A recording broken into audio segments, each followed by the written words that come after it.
Nosotros estuvimos hablando sobre Los Caballeros de la Rama de Marcelo Birmacher. Esta antología de cuentos populares se destaca porque la mayoría de sus relatos, además de tener el género popular, contienen el género maravilloso, es decir, pueden combinarlos entre sí.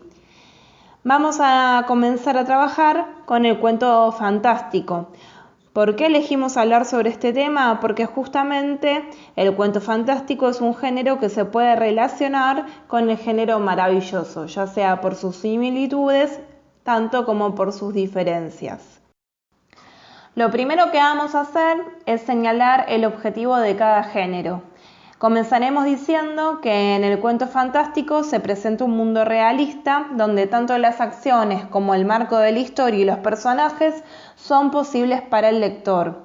En un momento determinado, ese mundo es interrumpido por un hecho extraño, sobrenatural o anormal que hace dudar al lector y al personaje de la historia, provoca incertidumbre, duda. Por ejemplo, el personaje de la historia se está preparando un té y recibe la aparición de un fantasma en la cocina. Esa aparición inesperada hace que el personaje de la historia y el lector se vea sorprendido y que le llame justamente la atención.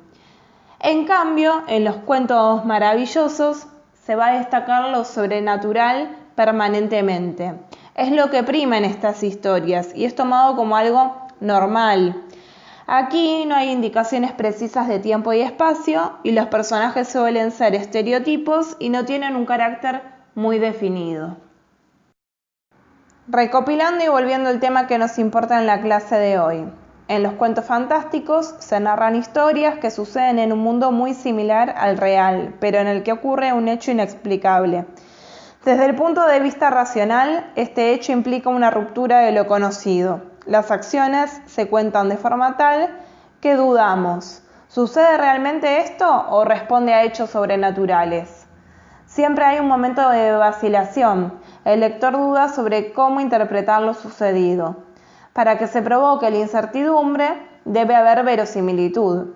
El mundo que se describe en la historia debe ser parecido a real.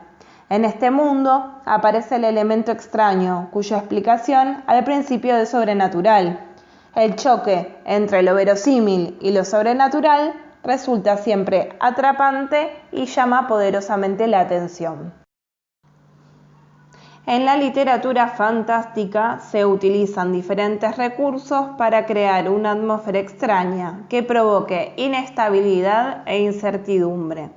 Algunos de ellos son: ruptura de causalidad. El acontecimiento que se produce no tiene causa o razón lógica. Repetición de las acciones, situaciones, palabras, frases. Por ejemplo, este recurso se emplea en descripciones. Estados de desconcierto. Como no se puede explicar racionalmente lo sucedido, la historia de relato se construye en una confusión constante. Esto se demuestra a través de frases o de palabras que demuestren dudas e inestabilidad. Por ejemplo, si decimos quizás o si utilizamos la palabra tendría.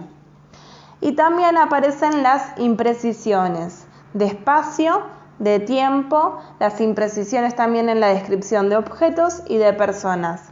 Generalmente no se sabe dónde o cuándo suceden las acciones. Y además los objetos y los personajes se describen muy brevemente.